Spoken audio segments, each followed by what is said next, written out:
प्रभू येशू ख्रिस्ताच्या नावामध्ये पुन्हा एक वार या सकाळी तुम्हा सर्वांना हार्दिक हार्दिक शुभेच्छा। कशा आहात आपण सर्वजण? आशीर्वादित असाल, आनंदी, निरोगी, सुखी, समाधानी असाल अशी माझी पूर्णपणे खात्री आहे। आणि म्हणून प्रियजनांनो, पुन्हा एक वार हा आजचा व्हिडिओ तुमच्या संगती एक वचन शेअर करण्यासाठी बनवलेला आहे आणि तो तुम्ही सर्वांनी पाहावा, पूर्ण पाहावा अशी माझी पूर्ण नम्र अशी विनंती आहे। कृपा करून आजचं वचन आपण जे पाहणार आहोत त्याकरता आपलं बायबल आपण उघडूया। स्तोत्रसंहिता 126 अध्याय आणि 5वं वचन। हे वचन विश्वासकांना आशा आणि चिकाटीचा संदेश देणारं असं ते वचन आहे।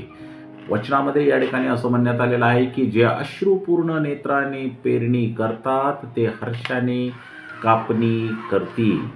हे वचन आपल्याला आठवण करून देतं की आता आपण दुःख आणि अडचणींना तोंड देत असतानाही कदाचित आपण बऱ्याच अडचणींना आणि बऱ्याच गोष्टींना तोंड देत असतो ज्या आपल्याला खूप कठीण जातात, परंतु तरीही आपल्या प्रयत्नांना भविष्यात आनंद आणि आशीर्वाद हे नक्कीच मिळतील याची आशा देणारं हे वचन आहे। आणि म्हणून हे वचन असे देखील सांगते की पेरणी हा कठीण काळ असला तरी कापणी आनंदाने भरलेली असेल। कापणीचा जो काळ आहे तो आनंदाने भरलेला असेल। प्रियजनांनो, आमचा काळ दुःखाचा आज जरी असला, कदाचित तुम्ही काही दुःखातून, संकटातून, त्रासातून जात असाल, तुमच्या प्रयत्नांना यश मिळत नसेल, परंतु प्रियजनांनो, तुमची ती चिकाटी तुम्ही सोडू नये याकरता हे वचन आपल्याला प्रोत्साहित करतं। आणि हे वचन एक दिवस देवाच्या मार्गदर्शनानं आपल्या प्रयत्नांना यश देईल आणि आपल्याला भविष्यामध्ये आनंद आणि आशीर्वाद हे नक्कीच मिळतील। प्रियजनांनो, अश्रुपूर्ण पेरणी म्हणजे काय? हे जे आहे ते आपल्याला एखाद्या प्रयत्नात आम्ही जो प्रयत्न करत असतो आणि आपण त्या प्रयत्नामध्ये घालवलेला जो कठीण काळ आहे याला सूचित करणारं असं हे वाक्य आहे।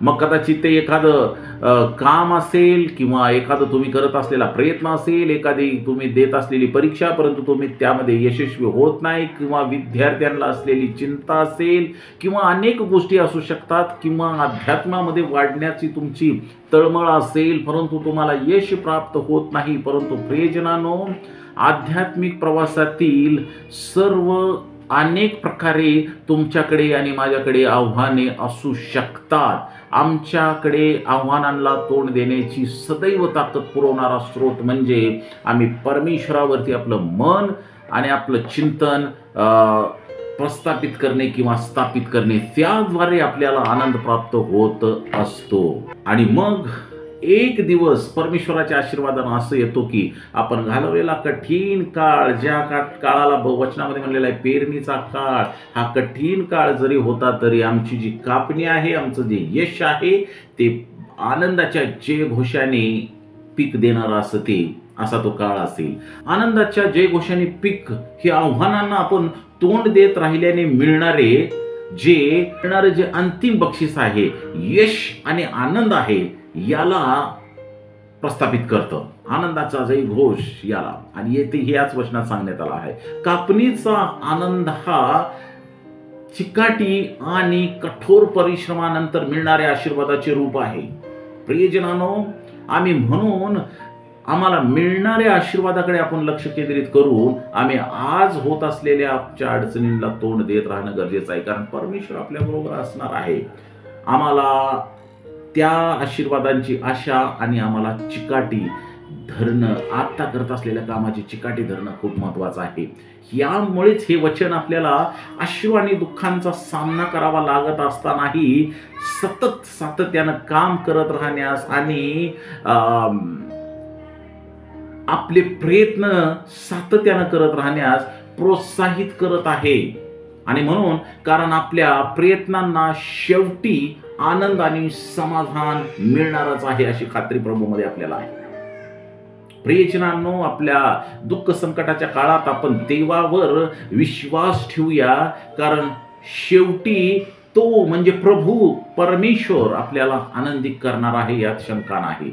आपलं सातत्य आणि आपल्या कामातलं सातत्य, जरी आपल्याला अपयश मिळत असलं तरी आपल्या कामातलं सातत्य, तरी आपली आध्यात्मिकता घसरू न देण्याचं आणि आपल्या कामामध्ये सातत्य ठेवण्याचं आव्हान आजच्या सकाळी या छोट्याशा वचनाद्वारे मी आपणाला करत आहे. मी कोण आहे? वचन आपल्याला प्रोत्साहित करत आहे की आम्ही आमच्या कामामध्ये सातत्य ठेवावं, कारण जे अश्रुपूर्ण नयनाने पेरणी करतात ते शेवटी आनंदाने हर्षाने कापणी करतील. देवबाप तुम्हाला तुमच्या प्रयत्नात यश देऊ आणि परमेश्वर तुमच्या संगती उभा राहावं आणि तुमची जी कापणी आहे ती आनंदानं हर्षानं हो, अशी माझी प्रभूजननी आपल्यासाठी प्रार्थना आहे. आजच्या सकाळच्या पुन्हा एक वार आपणा सर्वांना हार्दिक शुभेच्छा. धन्यवाद.